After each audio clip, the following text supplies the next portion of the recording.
the channel. I hope you guys are doing well. Before we get started, as you can tell, we have two new guests.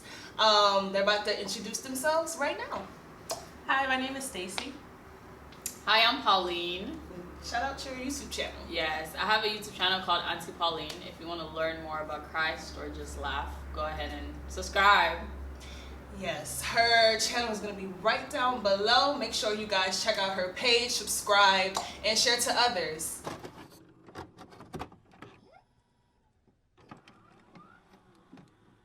So today, the video is going to be about the type of men that we as Christian ladies would like to involve ourselves with, would like to settle down with.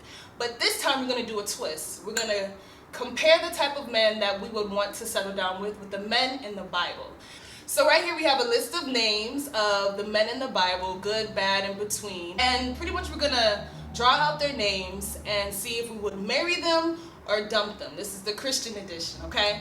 So, who would want to start? Okay. Hopefully it's a good one. You're going to get Mordecai. Oh my God! She got you. Okay, well, would you guys marry Mordecai? Do any of you guys know his story? So people who are watching will understand who Mordecai is in the Bible. So he cared for Esther, he raised her, he groomed her into the woman she became eventually. Mm-hmm. So would you marry him or would you not? Well, now that I think about Esther's story, like, she low-key defied her husband in front of the whole kingdom. But I don't know if that, like, was a direct, like, correlation to how Mordecai raised her. But, I mean, from what it sounds like, he didn't have to raise his niece or, like, be, like, super involved in her life. Mm-hmm. So for that reason, yes, I would marry him based on that quality of, like, being a caregiver and providing for his family. I think I would marry him, actually, now that I've thought about it, because he raised Esther to be bold. And it's like, it was through her uncle that she learned how to just walk in front of the king and be like, yo, this is what I want, and you're gonna do it. Yeah. And I'm like, I want someone to raise my girls like that. Like, be bold. Talk to them anyhow. Scatter them. Like, Mordecai saw something in Esther, you know, and because of that, he put her in a place where she can be picked out or sought out by the king. He saw something in her that she didn't even see in herself. So I would definitely marry him because he's the type of man that, as shown in the Bible, that he will bring out, you know, the best and push it out. So, the best in your children. And he's also the type to make your, like, I'm thinking about girls because he's raised Esther, but he's the type to, like, you know how girls were always second guessing ourselves. We don't know if we have the power to do certain things. But you need someone who's able to see that beforehand and always, you know, pushes you to be the best that you can. Samson. Ooh. We like, ooh. So, anybody know his story? Give a quick notes. Wasn't he like the strongest man in the Bible? Mm-hmm. And that was a strength, like, that was a gift given to him by God. Mm-hmm. And then he gave up that strength when I think he slept with Delilah. Right? Yeah. So then he lost all his strength, which was in, like, his hair, I believe. Yeah. Sorry, Samson, you gotta go. You like too many women. I can't do that. Like, I can't. I cannot. I'm sorry. You gotta go. I would dump you because I feel like if you're that easily tempted and that easily, like, able to give up something that God has given you, then there's really no telling what you're capable of. So, absolutely not. I think the same with me. I would definitely, you know, I was at the middle, but then he did, like, at the end tell Delilah, like, yeah, my strength is in my hair, in that moment of, like, weakness and pleasure. So even though he's strong physically, but mentally he was kind of, you know, he was kind of weak. So yeah, definitely dumb. And it's also like he wasn't obedient. Like, I think God was telling him, these are the women you need to stay away from. Right. But then he's like, no, I'm just going to indulge in what I want. And because of that, it brought down his ruin. So I personally would not want to be with someone who's always going against what God is telling them. Like, clearly don't do it, but you want to do it. And now you're putting my household in jeopardy. I just put out a name, I'm like, ugh, King Ahab. Okay, give us the backstory, because that name sounds really... King Ahab, he was married to Jezebel. Oh, no. King Ahab was married to Jezebel, and he was definitely against the men of God during that time, but he was kind of, he wasn't trying to like seek after their lives, like kill them, but it was the counsel of Jezebel that made him go after the men of God and killed like 50, like hundreds of them. So off that note, because you gotta understand the type of woman that you have around you, and I think he didn't understand, like, hey, I have this woman that can put me in trouble, like, you know. It's a hard pass for me. Yeah, that is a really hard one. That is a really hard one. But then it also shows you like the type of person that you should. It's not just the man that sometimes has the voice. Sometimes it's the counsel of your wife. So make sure you choose someone that has sense, or else they will lead you to do something that's tremendously against God. Judas. Dang, girl. You got Mordecai now. You got I don't Judas. You No. better have Jesus in there, girl. Well, I didn't put Jesus because Jesus is like the ultimate, like, that's no brainer, you know. Some people don't want him. Be like, ooh, he's too religious or he's spiritual. Too soft, maybe. Yeah. I don't know. That's what I want. Okay, Judas. No, absolutely not, because he betrayed Jesus. Like, how you gonna betray the King of Kings, Lord of Lords? Like, I feel like, how you gonna betray my daddy? Like, what got me is like, he was the close 12. Like, he was like the same way that you have your close group of friends. He was that close to Jesus, and still, like, he would use the information he knew to go out and tell someone like, oh, he's gonna be here at this time, and like sold out Jesus. So absolutely not. That's the type of man where, let's just say y'all have like little beef, and will literally wash the dirty laundry out in the open so everyone can see. Like, he seems like someone where he'll just talk bad about you behind your back. He will never like protect you. You know what I'm saying? So off that, no. It just reminds me of the meme where Jesus was like, okay, one of you guys will betray me. And then this boy still went ahead and dipped his finger in the thing. And I'm just like, bruh, you know it's you. I don't know why you keep thinking this is normal. Yeah. But yeah, that's a hard pass. You betrayed my daddy. Like, alright, it's my turn. Apostle Paul. Oh. Oh, you like him? Yes. Like, yeah. I'm Pauline, y'all. Like, you make the cute comment like I know. That's I love this man. I love the apostle. If you don't know Apostle Paul, well, he's one of the apostles. He wrote half of the Bible, New Testament. And I just feel like this man has so much wisdom. Yeah. I think because of him, we are able to understand the gospel message in itself. Like, if you read the book of Romans, you realize, like, yo, this man is able to explain everything, the kind of grace he has for people, just his love for everything involving God is why I love him. But the guy can also, like, he's so much into God that I'm just like, I love you, but then it's like, if we eat dinner, are you going to be preaching while we're eating dinner? Right. Like, that's what I'm like, I'm just like, oh, like, I love that, but then it's like, do I? But I would definitely, it's a definite yes. So I was like a little bit on the fence about Paul. I was like, I don't know if he would like care for me the way that I want to be cared for. Yeah. Like, I feel like he's one of those types of dudes of like, hey, honey, I gotta go to church, and like he's gonna stay there all day. I'm like, well, dang, what about me? Yeah. So like, for that reason, I would say no, because like your family is your first ministry, and Paul seems like the type of dude like, I'm all about my father's business. Like, but wasn't he married though? Really? He wasn't married. I could have sworn studies showed that he was married.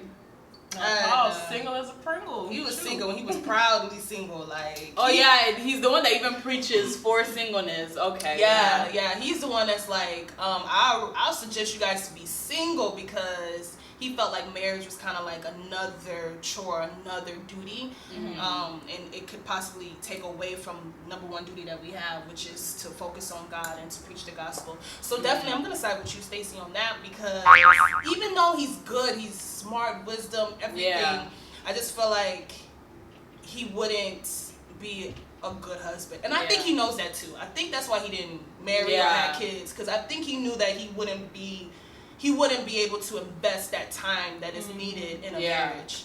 So mine is also 50-50, guys. I love him, he's cool, but I don't even know. Paul and Pauline, Paul squared. That's so He's cute. squared. Moses. That's a good one. I'm gonna say pass. Really? Yeah, I'm gonna say pass.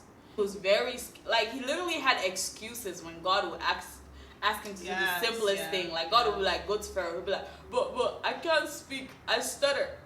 I don't need that kind of man in my life. Yeah, I see your point, yeah. Like, I need you to lead me, not all of us we're scared together. Like, it doesn't make sense. So I will pass. Sorry, Moses. I'm saying sorry as if we're like, it's how you have to explain yourself. Sorry. I hope this video will explain itself. For Moses, like, I think I would marry him. Because I think he was real with God. Like, the fact that he did tell God, like, Lord, like, I'm not, like, I can't speak. Like, he was very honest with God. Like, he didn't have, if he had pride, like, he wouldn't have even able to say to God, like, I can't do this. But I felt like he was very humble in that moment. And I've always, like, I want to marry a man who's humble and who can, like, be real before God and accept his faults. So just like that characteristic, then also the fact that he was a leader. He led the people, and he was led by the voice of God. So every time God would say, you know, go to Pharaoh and say this, he would go to Pharaoh, even when Pharaoh would like blow up and say like, oh no, bro, like I'm not letting them go. He would still go back to God. So like no matter what situation, I know like he will go back to God and, you know, keep seeking God's face for what to do. Yeah, but he had anger issues. Are you guys forgetting? Like, because he hit the rock. Which humbleness are you talking about? He had anger issues. That's abuse, yo. That's abuse. He was a cum, that's what I'm saying. Because he has the good and the bad, though. Yeah. Like, I don't need that. I need you to be good all the way or bad all the way. I don't need like one moment I'm humble, the other minute I'm like I have anger issues. Like I don't. That's abuse. Yeah, I'm gonna side with Stacy on this because I was thinking, I was like, yeah, I feel you, and then I'm like, she made good points. Yeah, I would definitely do Moses because like everyone is not perfect. Like we got our weaknesses, you know. Like in that moment where he was like, oh God, you know, send someone else. I felt that because I'm like, you know, sometimes you feel like, God, are you sure? Are you sure I can do this? You know, and then he reassures you. So I love the leadership in him. Man, this is the same person who went back and told God, like, God, forgive these people. Like, forgive these people. Yeah, and it was because of Moses that God was with them, despite what they were doing, you know. So he's definitely for the people. Oh, David. Oh. Yes. You say yes. The cheater? I'm like, okay. The cheater? I'm gonna explain. I'm gonna explain. So King David was someone that had grace upon his life. Yes. That is something that's Lord, hallelujah. And he had mercy. Like mercy and grace was like literally on his life. And like although he was small, he was someone that I would say an outcast because his family was someone that, you know, they just, when they asked for a king, his family didn't even think about him. It wasn't until that, you know, the Lord revealed to Samuel that, hey, there's another son out here that I'm looking for, that they now remembered, like, oh, that shepherd boy. Okay, bring him. So for me, and then through that, like, he went through a journey. Like, God called him to be a king when he was young. But he didn't become a king until like maybe 30 years later, I believe. Like I will make you say yes, David. By the time I finish explaining what I need to finish, you say yes. David had multiple wives, like concubines, but in terms of his characteristics, man, he's definitely. I would marry him. Honestly, I'm gonna put a pause on that. I will marry him for the sake of like his devotion to God. Like man.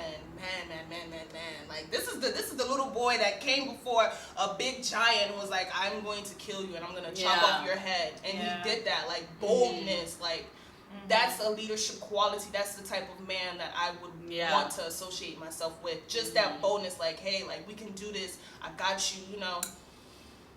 But I mean, he has weaknesses, you know. Everybody got weaknesses, you know. Everybody got weaknesses. David, like, he was so real with God. Like, didn't he write like all of Psalms? Like that was like that was a prayer like between him and God. You made it too long, David.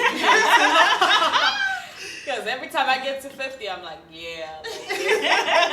there's another one, like, sir. Yeah. I mean, but like people who memorize that. For that to be birthed out of like his honest heart. Like that's really admirable, but I don't know if I can get past the concubines. Like, okay, whatever. You know what? I'll give him a pass because that was something that they did during that time. That was like their culture.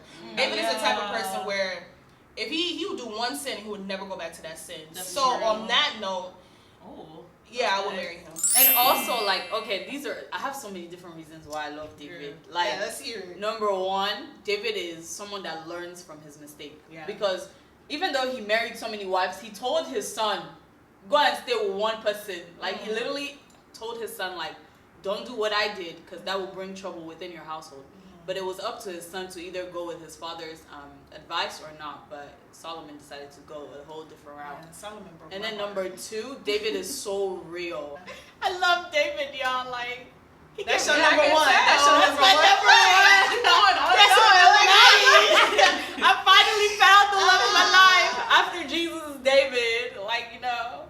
Okay. Yeah. You did a good job. Like, yes, So now, okay, I'm like, I agree with you. So yes. Oh, okay. I was like, King Saul. I need a backstory. His backstory: he was tall and fine, and the Israelites wanted a king because they didn't want to listen to God anymore. So God was like, okay, I'm gonna bring you a king.